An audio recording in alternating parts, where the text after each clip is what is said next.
Hare Krishna. Good morning to all. This morning we will be continuing the Nectar of Devotion. I believe Tulsi Balaba Prabhu went through chapter 2 last week, and so this week we will go through chapter 3. Before beginning, we'll recite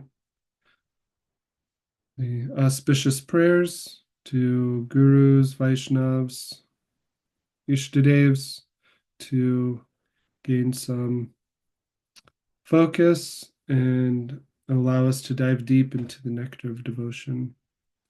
Om Agyana Timarandasya Gananjana Shalakaya Chakshuran Militam Yena Tasmai Shri Gurve Namaha Shri Chaitanya Manobishtam Stapitam Yena Bhutale Swayam Rupa Kadamayam Dadati Svapadantikam Vandehang Shri Guru Shri Yuta Padakamalam Shri Gurun Vaishnavangscha Shri Rupam Sagarijatam Sahagana Raghunatan Vitam Tam Sajivam Sadvaitam Savadutam Parijana Sahitam Krishna Chaitanya Devam Shri Radha Krishna Padan Sahagana Lalita Shri Vishakanvitangscha Hey Krishna Karuna Sindho Dinabandho Jagatpate Gopesha Gopika Kanta Radha Kanta Namostute Tapta Kanchana Gaurangi Radhe Vrindavaneshwari Vrishabhanu Sute Devi Pranamami Hari Priye Vanchakalpatarubhascha Kripa Sindhubhyevacha Patitanam Pavanebhyo Vaishnavebhyo Namo Namaha Jai Shri Krishna Chaitanya Prabhu Nityananda Shri Advaita Gadadhar Srivasari Gaura Bhaktivinoda Hare Krishna Krishna Krishna Hare Hare Hare Rama Rama Rama Hare Hare. And in the beginning of Nectar of Devotion, Srila Prabhupada gives us a prayer to the six Goswamis of Vrindavan. Nana Shastra Vichara Naika Nipano Siddharma Samstapako Loko Nam Hitakarino Tribhuvane Manyo Sharanya Karo Radha Krishna Padara Vinda Bhajanane Radha Krishna Padaravinda Bhajanandena Mataliko Vande Rupa Sanatano Raghuyugo Shri Jiva Gopalako.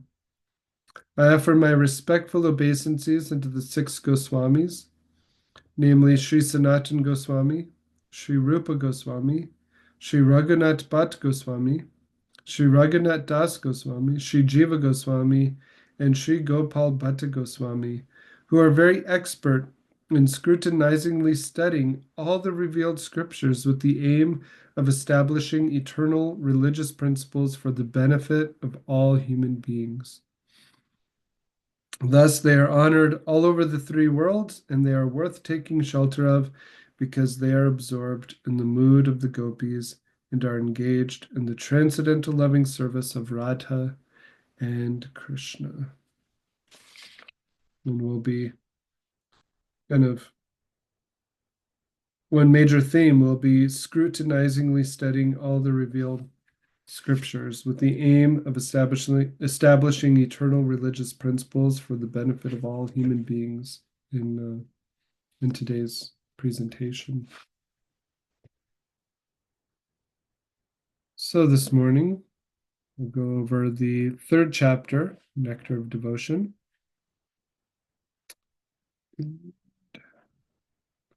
I have a keynote presentation here. Hopefully you all can see the screen.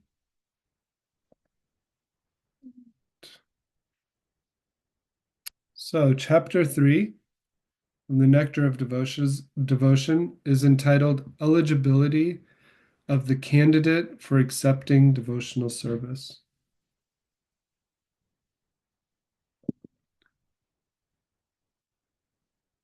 And Srila Prabhupada and Srila Rupa Goswami begin this section by talking about association.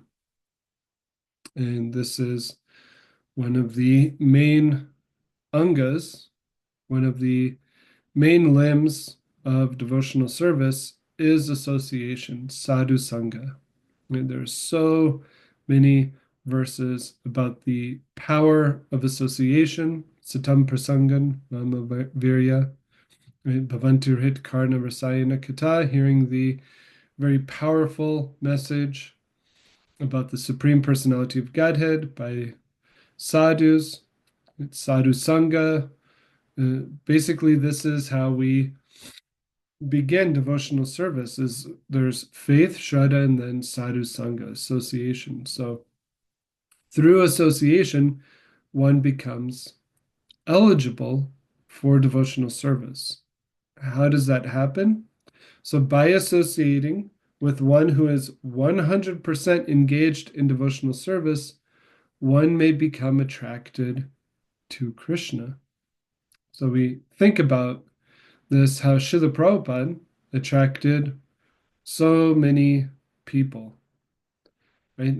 Many devotees that joined the movement, they were actually attracted to Srila Prabhupada first and then became attracted to Krishna, right?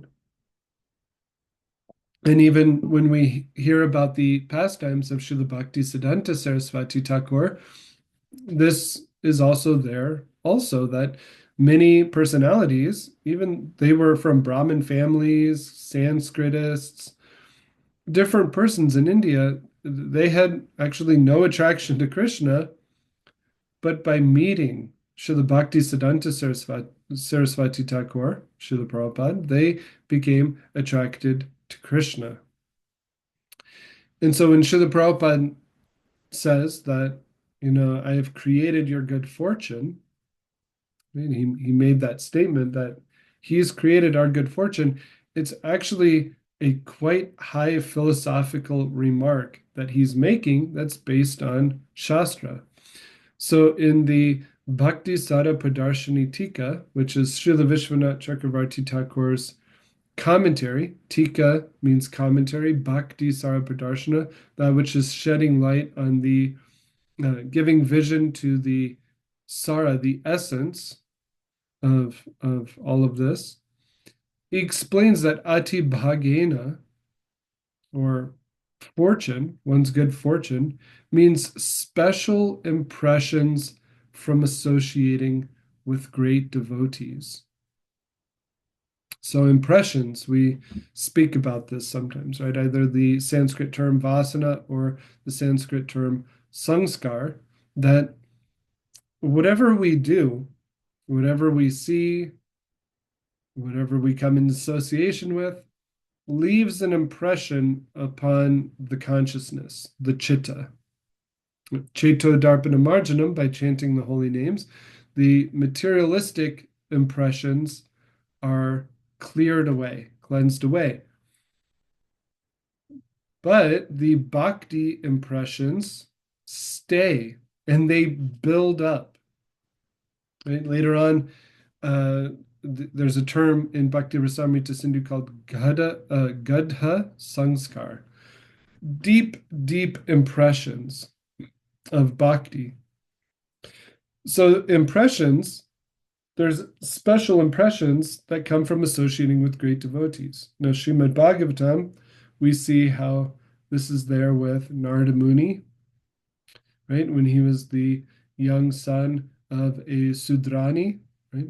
A maidservant, and how he associated with the Bhaktivedantas, took their food remnants, and it created very deep impressions in his consciousness to engage in devotional service. So this is what happens when one associates with devotees, that there's impressions that are built up, and then one becomes eligible for devotional service, and one may become attracted to Krishna. So one may remain very much attached to fruitive activities and material sense enjoyment and not be prepared to undergo renunciation. So this does not take away the eligibility of devotional service.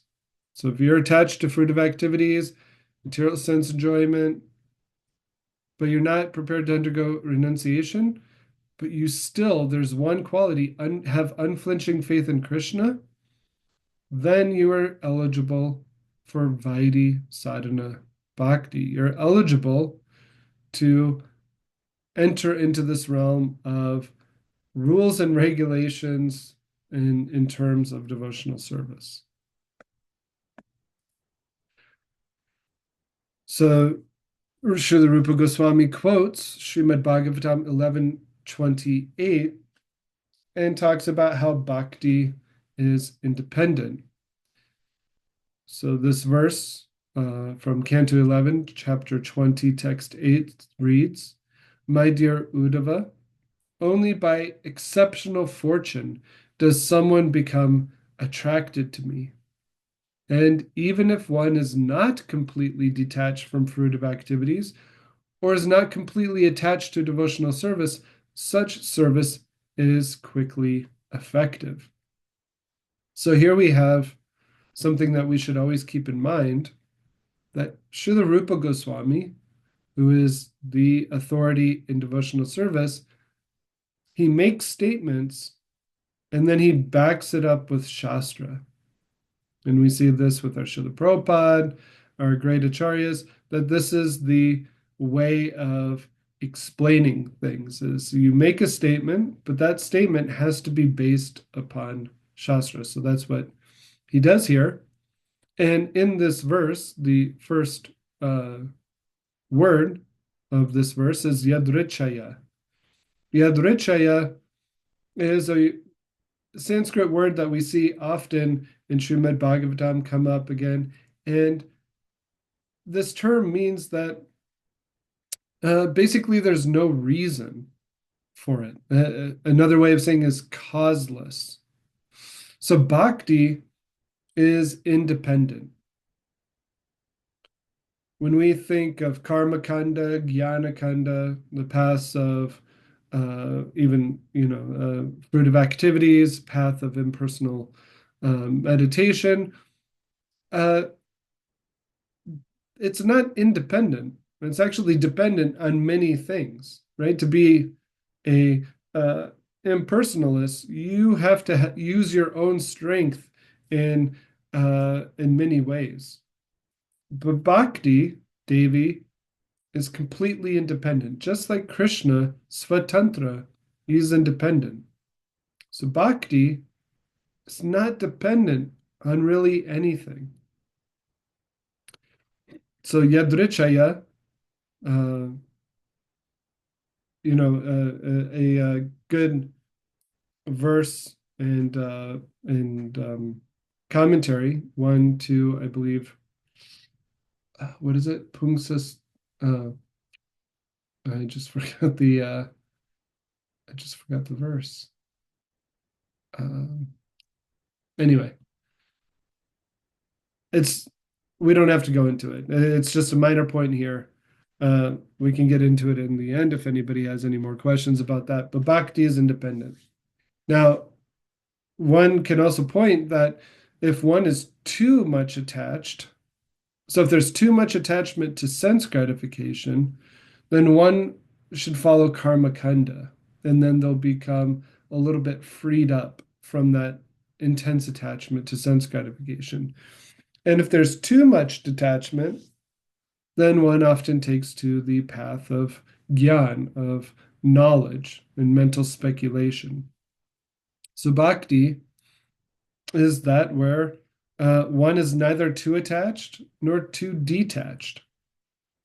And this is stated further in Srimad Bhagavatam. So just a little point here about bhakti being independent, and then Srila Rupa Goswami quoting this verse. So in going forward, so speaking about the eligibility of who's able to follow vaidhi-sadhana, there's going to be three classes or three classifications of those that are following this vaidhi-sadhana path. So vaidhi means rules and regulations, sadhana, practicing, right? Sadhana is that which will get you to sadhya, your goal. So first class is called Uttama Adhikari. Second class is Madhyama Adhikari. Third class is Kanishta Adhikari. And 1 second here.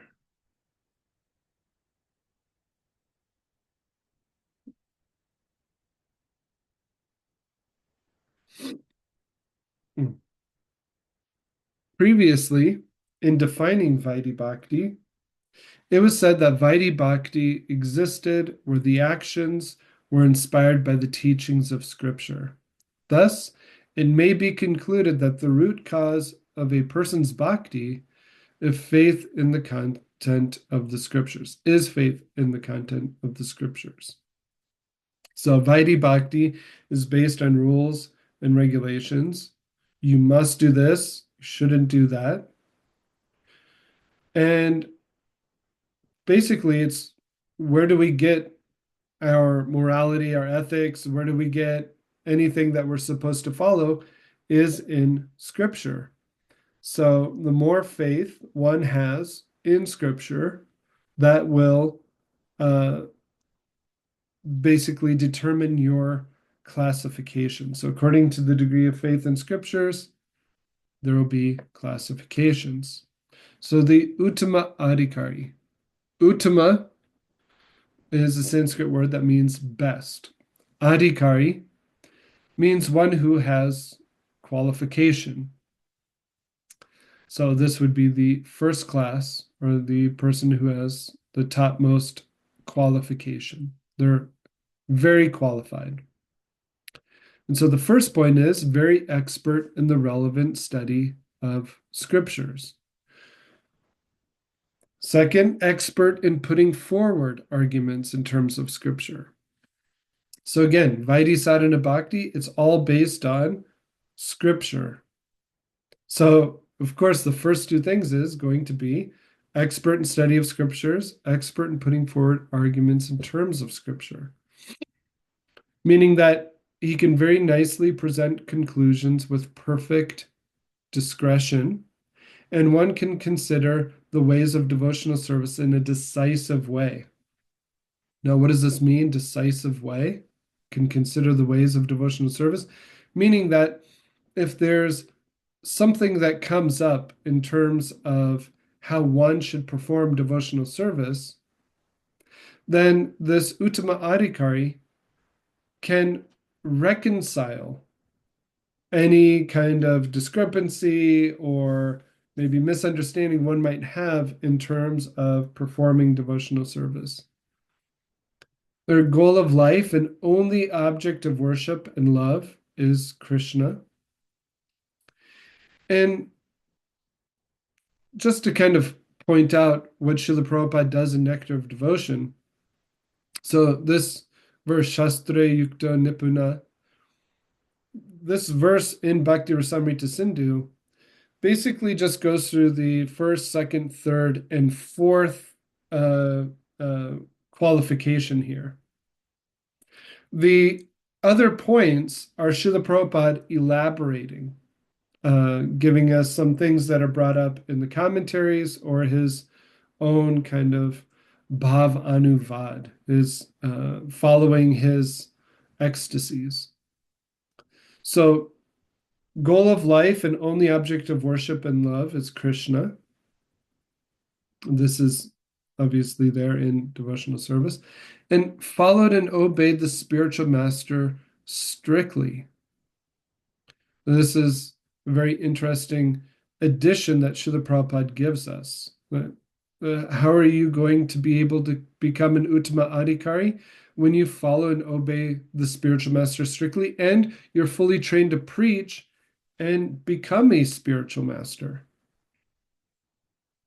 So one who follows strictly the spiritual master will be able to become later a spiritual master. And even if you become a spiritual master, you never deviate from the principles of higher authority, right? Just because you become a spiritual master does not mean that you become the ultimate authority and can do whatever you like, but you're in a parampara system and you are abiding by the principles given by the higher authorities. And Srila Prabhupada ends this section by stating, attains firm faith in the scriptures by understanding with all reason and arguments.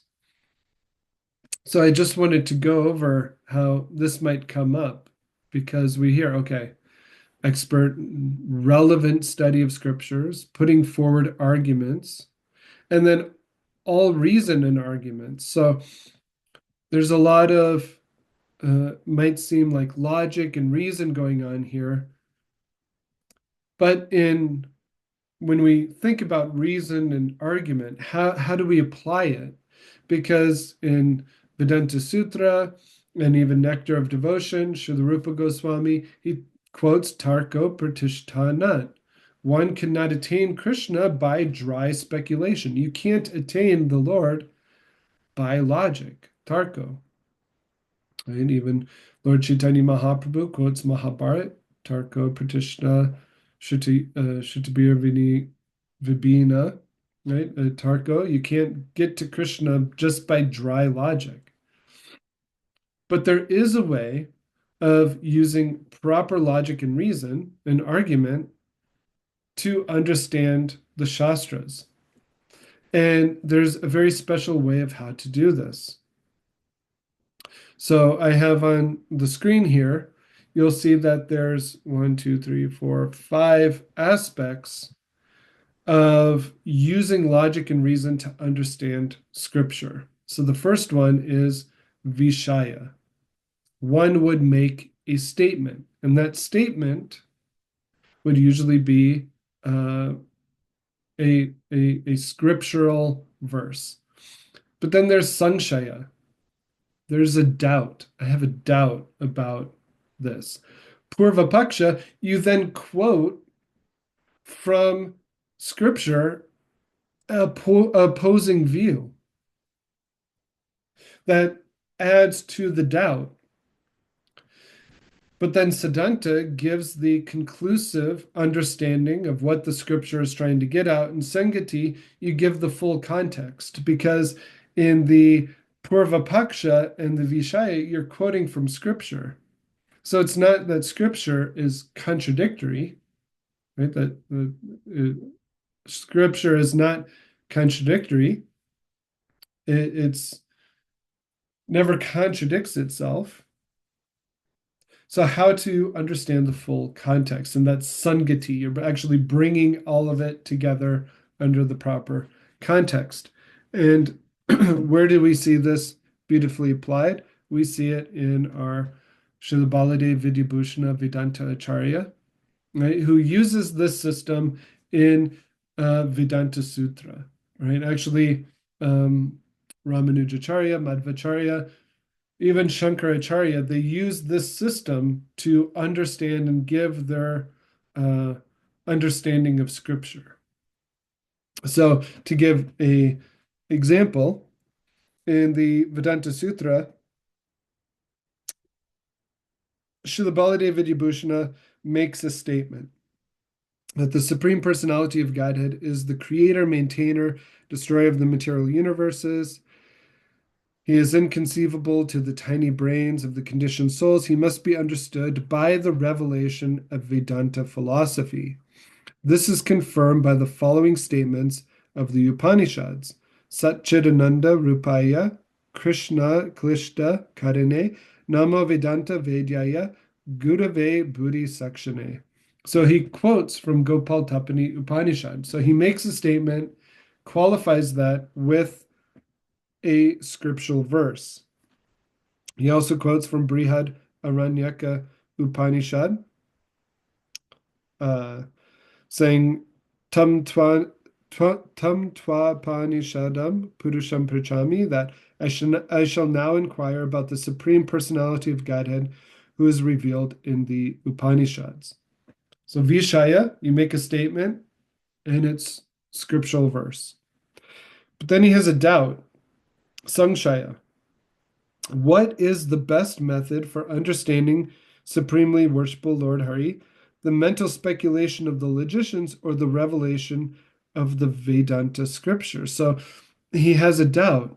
Okay, it's stating that we should hear about the Lord from scriptures, but then there's a doubt because other people have brought up that there's mental speculation of the logicians. So Purva the argument, right, giving the opposing view a chance here, the sage Gautama in Brihadaranyaka Upanishad, and others maintain that the Supreme Personality of Godhead can be understood by the speculations of the logicians. So he quotes Brihadaranyaka Upanishad, stating that one can understand the Lord by the speculations of the logicians. So here we have a discussion trying to understand scripture. And then Siddhanta. In the Vedanta Sutra, Srila Vyasadeva explains that the scriptural revelation is the real way to understand the Supreme Brahman. He says, Shastra Yonit Vat. That's the Siddhanta. That one, the speculations of the logicians are unable to teach us about the Supreme Personality of Godhead because he may only be known by the revelation of the Vedic scriptures. And so then one can then go, well, okay, that's the conclusive truth.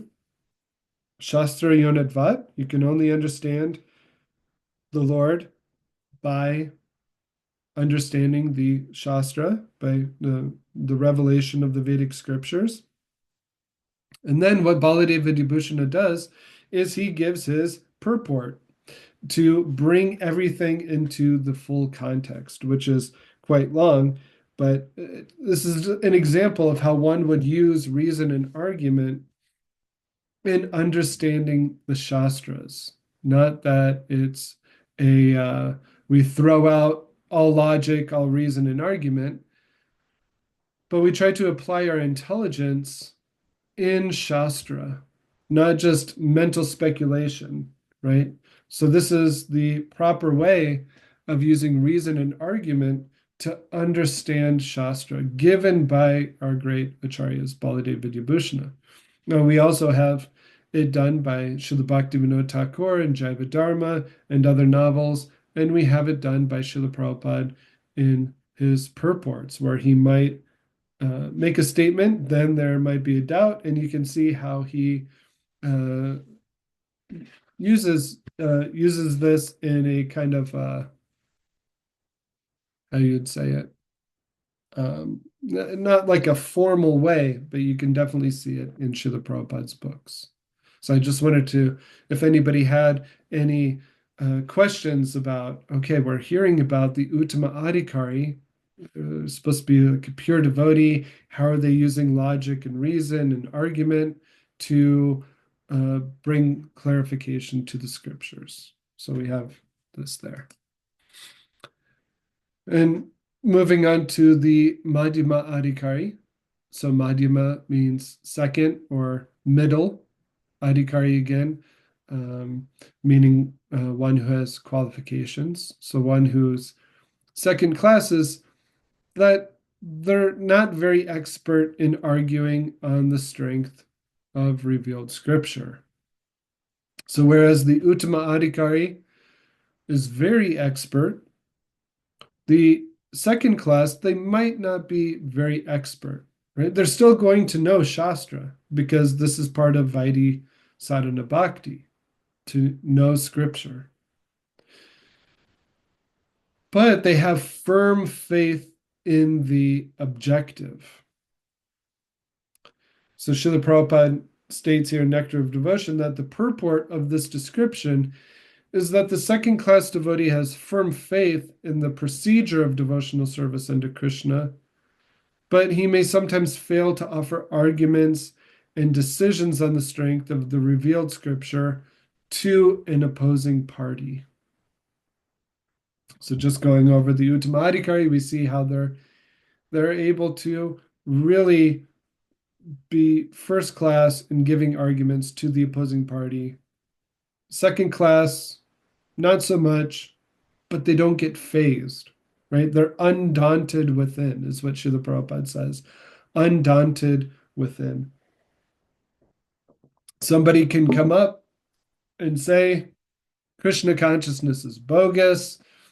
I'm an atheist. I'm going to teach you how there's no God because of science, this or that. And the Madhyama-adhikari will be there trying to debate, but not very expert, but still inside, they're just firm. They'll go away not being undaunted.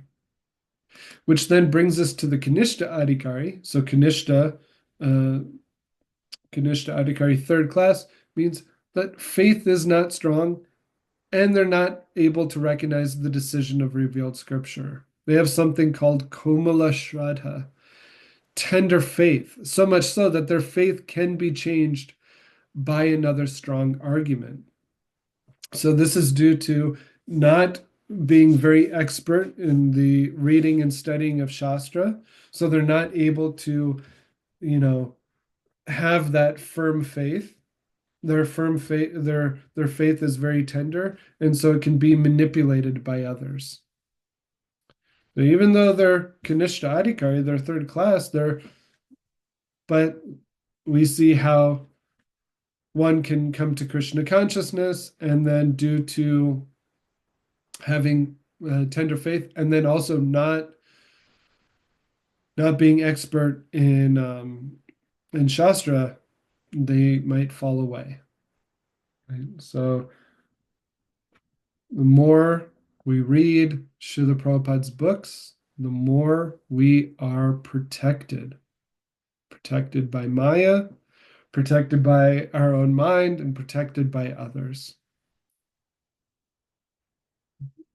I just heard a nice short clip by His Holiness Kadamba Kanana Maharaj. And Maharaj was talking about how gambling, right? We don't gamble. And part of that is we don't mentally speculate. And so he talks about being protected by Srila Prabhupada's books from this gambling mental speculation. Okay, so here's the three classes of the devotees that are on the path of vaidhi-sadhana bhakti. Now, one might say, well, in the 11th canto, uh, there's other verses that explore this Uttama Adhikari, Madhyama Adhikari, and Kanishta Adhikari. But that is for the platform of actually Raganuga and higher levels of bhakti. These classes that we just went through are just for vaidhi-sadhana bhakti, because vaidhi-sadhana bhakti is all based on scripture. So it's very much focused on scripture, whereas the aspects of the Srimad Bhagavatam, third classes, that has very much to do with their realization of Krishna. Not so much stress on scripture there, but the realization of Krishna. All right, so in Bhakti Rasamrita Sindhu, in Nectar of Devotion, talks about the neophytes who are the Kanishta Adhikaris. So then talks about how there's 4 types of Kanishta Adhikaris. And basically this is taken from Bhagavad Gita, chapter 7, text 16, Chatur. I'll just read the English here. I don't know the Sanskrit here. But, O best among the Bharatas, 4 kinds of pious men, begin to render devotional service unto me: the distressed, the desire of wealth, the inquisitive, and he who is searching for knowledge of the absolute. This is a very famous verse. in Bhagavad Gita that talks about the four types of neophytes. And this is interesting. So, such neophytes can be elevated to the second class or first class by association with a pure devotee. So they're pious. These people are pious. And Srila Rupa Goswami, he gives us personalities that are connected to this verse. So the distressed, we see in Srimad Bhagavatam Gajendra, the elephant who was caught by the crocodile and struggling, offered prayers to the Lord, and was ultimately saved by the Lord. The desire of wealth, Dhruva, right? Dhruva, he, because of the harsh words of his stepmother, he wanted a kingdom that was greater than his grandfather's, than Lord Brahma. So he wanted, in one sense, he wanted wealth. He wanted he wanted everything basically. And so we see how he went to the forest, 5-year-old child, met Narada Muni, started chanting Om Namo Bhagavate Vasudevaya, and then he was purified of his material desire and obtained Vaikuntha planet, the pole star.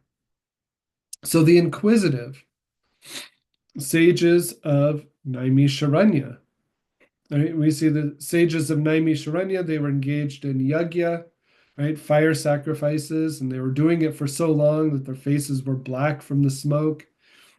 And here comes Sutta Goswami, and they start asking Sutta Goswami different questions. And not only is this Srimad Bhagavatam, but also many other Puranas, right? Sutta Goswami is speaking. He's the authority on the Puranas. So he's telling the sages of Naimisharanya different Puranas. And then finally, we have those who are searching for knowledge of the absolute truth. And we have the example of the four Kumars. So Sanat Kumar, Sanatana, Sanaka, and Sanandana, the four Kumars, they were what we would call Brahmavadis, those who were impersonalists, but they weren't offensive. They were searching for knowledge of the absolute truth. So here we have, and we can see how different people who are pious, they come to God through distress, desire of wealth, right? They pray to the Lord, oh, please, this just happened. Please, Lord, help me out. Lord, I need money. Please help me. So they're pious because they surrender to the Lord. They begin to render devotional service, but they're neophytes. They're Kanishta Adhikaris, and by the association, again, going back to the very first point of this chapter, association with a pure devotee will bring you up to an elevated class. Srila Prabhupada says something very interesting, that without pious activities, if a man is in a distressed condition, he becomes an agnostic, a communist, or something like that. Because he does not firmly believe in God, he thinks that he can adjust his distressed condition by totally disbelieving in him. This is from Nectar of Devotion, page 31. So Srila Prabhupada's making a very interesting point here, right? A person who believes in God and or is pious, put in a distressed condition, they take shelter of the Lord. Those who are not pious, they go through a distressed condition and they become agnostic, communist, atheist. Right? They turn away from God. They become even more polluted. So then Srila Prabhupada and Rupa Goswami, they start talking quite highly about a jnani, or one who is searching after the absolute truth. One who is wise is how Srila Prabhupada translates jnani here. So he says one who is wise is very dear to Krishna because a wise man, if he is attached to Krishna, is not seeking an exchange of material benefits. So we have the distressed, they want to be free from the distress, the desire of wealth, they want something from the Lord. Even those who are inquisitive, they might not actually understand or even want to get to the point of the absolute truth. They're just kind of inquisitive, right? They could be small time philosophers rather than those who are actually seeking what is the absolute truth? What is God? Who is God? They're kind of thinking about smaller matters and wanting knowledge just for knowledge's sake, not for attaining anything higher. Right? Socrates would call these people sophists, right? Who he rallied against, professors who are getting paid and just giving out mundane knowledge would be somebody who's inquisitive, rather than a jnani who doesn't want anything material, doesn't even want small knowledge. They want to know wisdom and the absolute truth.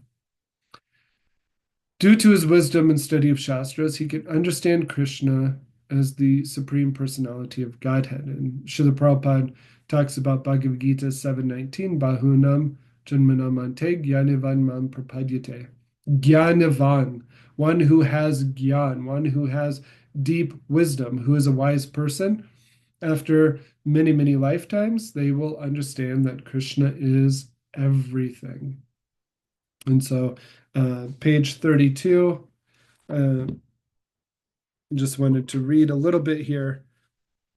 Srila Prabhupada talks about without being elevated to the position of a jnani or wise man, one cannot stick to the principle of worshiping the Supreme Personality of Godhead. That's an interesting point because we don't always talk about jnanis like that. We talk about jnanis in a very kind of low position sometimes, right? But here, Srila Prabhupada's pointing out that this is a jnani who's somehow attached to Krishna. The less intelligent, or those whose intelligence has been taken away by the spell of Maya, are attached to different demigods on account of the influence of the modes of nature. The wise man is he who has thoroughly understood that he is spirit soul and not simply a body. Because he realizes that he is spirit and Krishna is the supreme spirit, he knows that his intimate relationship should be with Krishna, not with his body. And then it says, one who's inquisitive may be a little above the distressed and the man in need of money, but still he is on the material platform.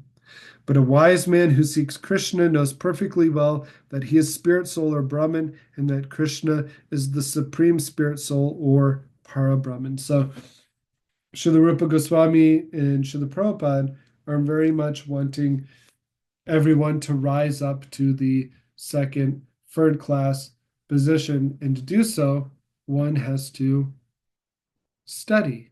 One has to understand that we're not this material body, that we're spirit soul, and Krishna is the supreme spirit. And Srila Prabhupada goes into more detail in that in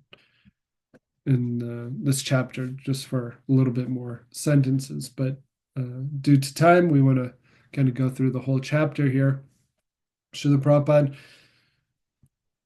after going through the jnani, the neophytes, he talks about how there's three types of happiness: material, spiritual, and devotional, which is quite interesting when we use spiritual and devotional as two separate, right? So we have the material, which is sense gratification, those that the karmis are seeking after, right? Even obtaining a heavenly body in the heavenly realm. But then you have the spiritual happiness of Brahmananda, right? The happiness of realizing that you're spirit and not this body, but you're not attached to Krishna. You're attached to the impersonal aspect. And then you have the highest happiness, which is the devotional happiness. Now, this has already been talked about in the 6 characteristics of pure devotional service, right? Moksha Lagutat Krit and Sandrananda Visheshatma, right? The happiness that one gets from Brahmananda becomes very insignificant. And what to speak of the other desires. There's a very amazing verse that Srila Rupa Goswami writes talking about bhukti and mukti. Bhukti, mukti, spriha, yavat. He compares the desire for bhukti, which means material happiness, and mukti, spiritual happiness, to being like a pachachi, a witch or ghost that haunts one. Right? This is very poetic and very intense at the same time. Right? Bhukti mukti, they're like pisachis, witches and ghosts that haunt one. We don't want to be haunted, but this is what it is. The material desire and even the spiritual desire, they're compared to being like witches and ghosts. And Srila Prabhupada, he makes this point that devotees, even those on the path of vaidhi-sadhana bhakti, never care for liberation. And he quotes 2 verses, Shikshastika, verse 4, Nadanang najanang nasundaring kavitam va jagadisha kamiye, right? I don't want any wealth. I don't want any opposite sex. I don't want any followers. I only want your devotional service, birth after birth. And then he quotes Bilvamangala Thakur on how Bilvamangala Thakur has a very beautiful verse that describes how the devotees, they are so immersed in devotional service that liberation herself, so liberation is a goddess, and she becomes a maidservant at the door of a devotee awaiting instructions or services that she wants to perform for the devotee. This is talking about how elevated devotional service is, even above that mukti moksha liberation. And so this chapter ends with Srila Rupa Goswami quoting verses of Srimad Bhagavatam. Again, we talk about how Srila Rupa Goswami, right? He's the topmost Uttama Adhikari. He's making so many statements, and now he's going to qualify all those statements by scripture.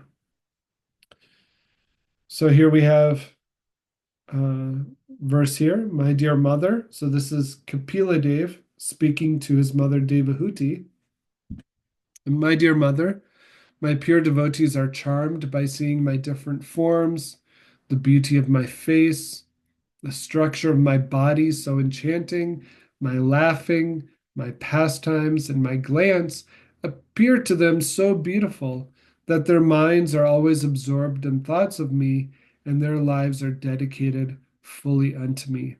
Although such people do not desire any kind of liberation or any kind of material happiness, still I give them a place among my associates in the supreme abode. This is from Srimad Bhagavatam, Canto 3, Chapter 25, Text 36.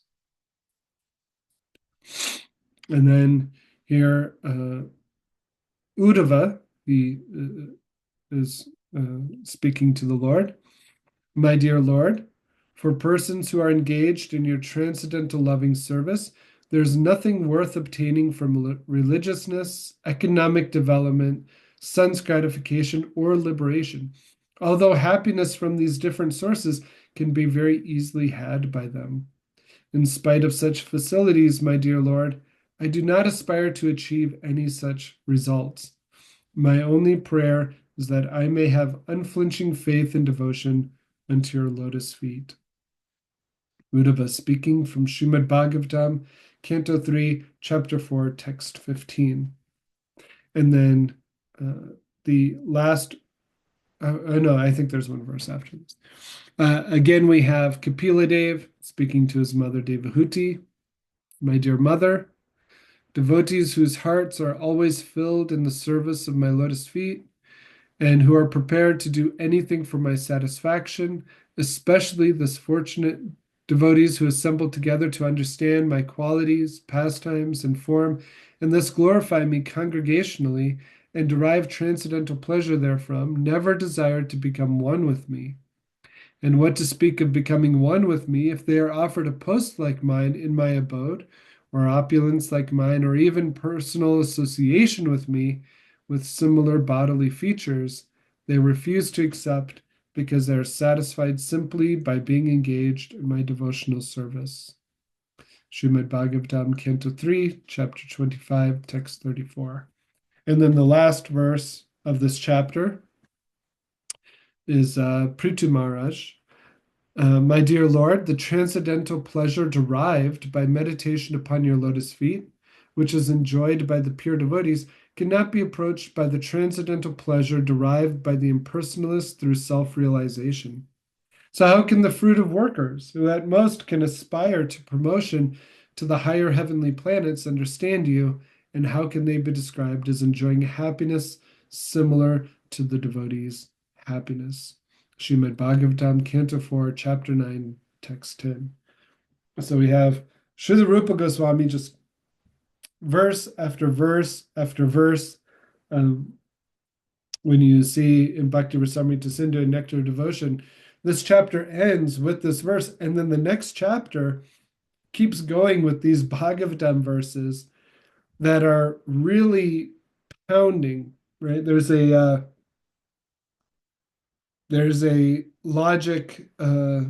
logical tool employed by the Nyayikas called pounding the nail. And so what Rupa Goswami is doing here, he's pounding the nail in so tightly that it's not going to come out, that he's made the statement, Bhukti Mukti Spriha Yavat. The desire for bhukti, the desire for mukti, it's like two witches, ghosts haunting one, and now he's just going to pound the nail in with verse after verse after verse from Srimad Bhagavatam, talking about the devotee's pleasure is so great that the devotee doesn't want any type of liberation, any type of sense gratification. The devotee only wants Krishna. And so this is how the chapter ends with Srila Rupa Goswami pounding home the point that we don't want anything material, we don't want anything spiritual, we want that which is devotional. So here we will end chapter 3, and thank you for your kind attention. And we can see if there's any reflections, if there's anything that needs to be clarified or cleared up, we can take that now.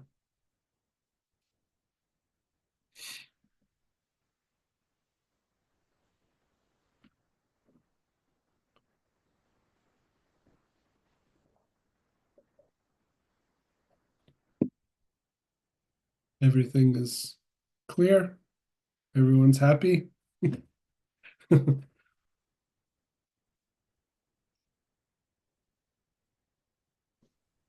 Hare Krishna Bala, Krishna.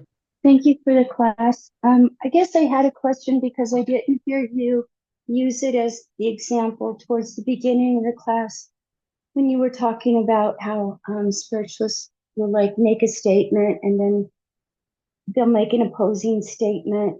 I believe that's how you said something like that. And I was wondering, it sometimes seems in the Bhagavad Gita that Krishna does that too.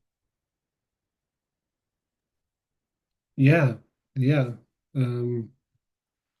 Let me find that. Yeah, that's a good point. It's quite amazing that the Lord Himself does it also. So, um,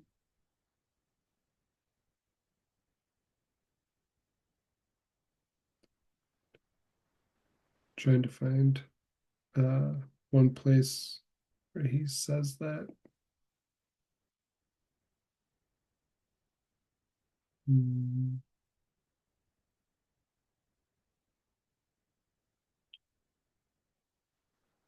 Vedanta.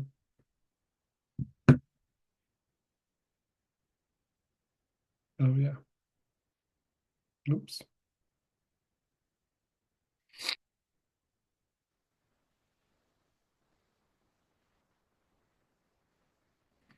So even in yeah, chapter 18, text 13, Krishna says, Almighty armed Arjuna, according to the Vedanta, there are five causes for the accomplishment of all action.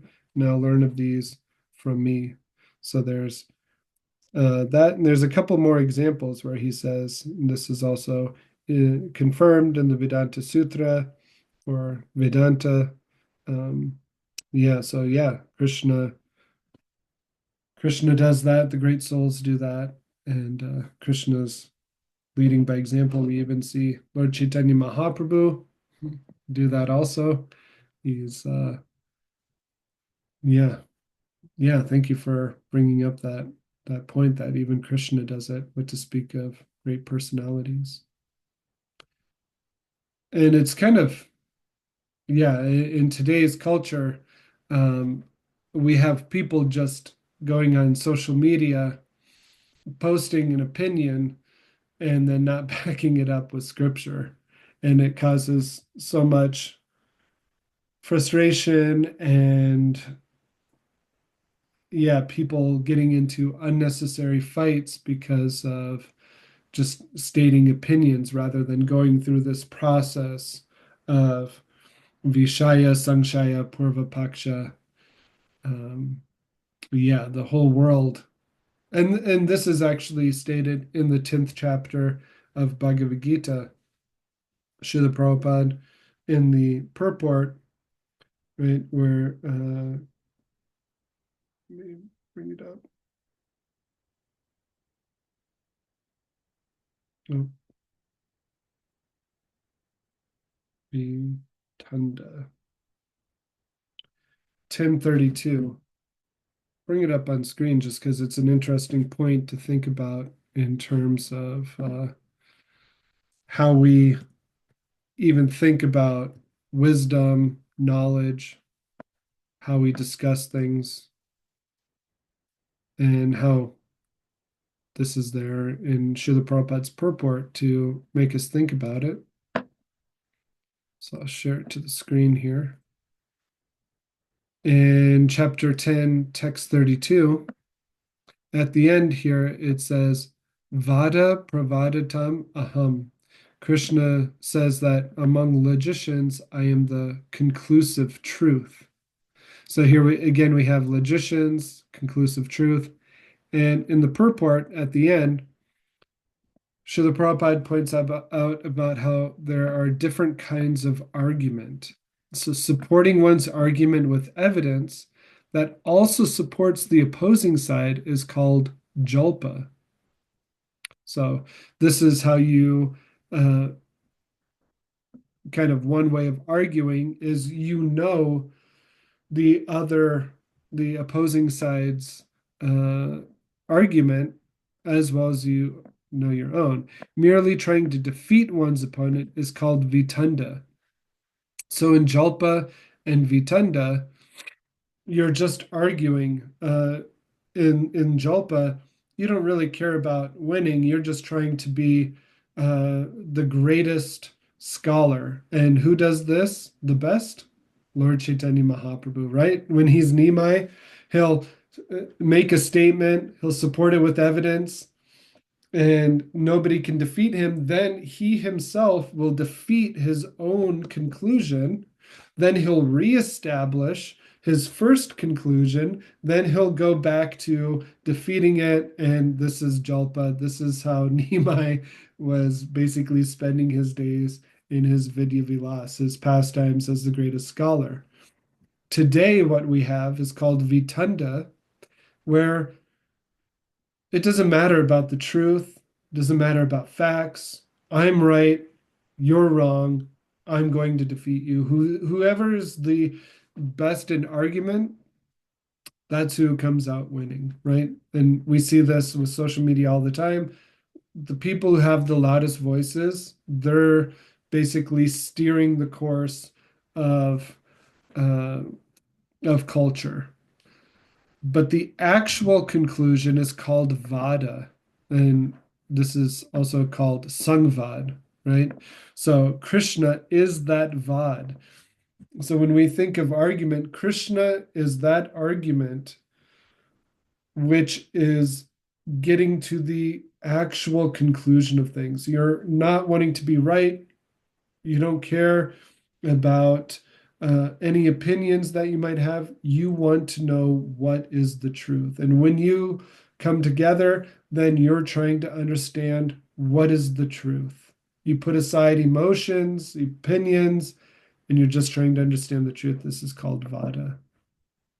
So I just wanted to bring that up also in terms of argument. It's quite a deep subject matter when it comes to philosophy. And this is why philosophy and argument should be done by those who are in the mode of goodness. Mode of passion and ignorance just gets back to emotions, opinions, rather than focusing on Shastra. And I think too, Bala, and I appreciate what you brought up. I think that, Krishna was coming with so many different types of conclusions or arguments that, Arjuna finally just had to say, okay, listen, can you just tell me conclusively what I should do? Uh, yeah. Yeah. Thank you so much for bringing that up. And yeah. Krishna ki jai. Any other? Oh, Yes, Prabhu. Hare Krishna. considering that point, remember that story about, I can't remember if it was Madhusha. He was flying with Papa. Yeah. Papa had him be an impersonator, and Papa defeated him. Yeah. Um, so then Papa took the side of the impersonators and not, yeah, and what he was thinking, well, now I know all the arguments, and when he tried to defeat Papa defeated him as impersonators.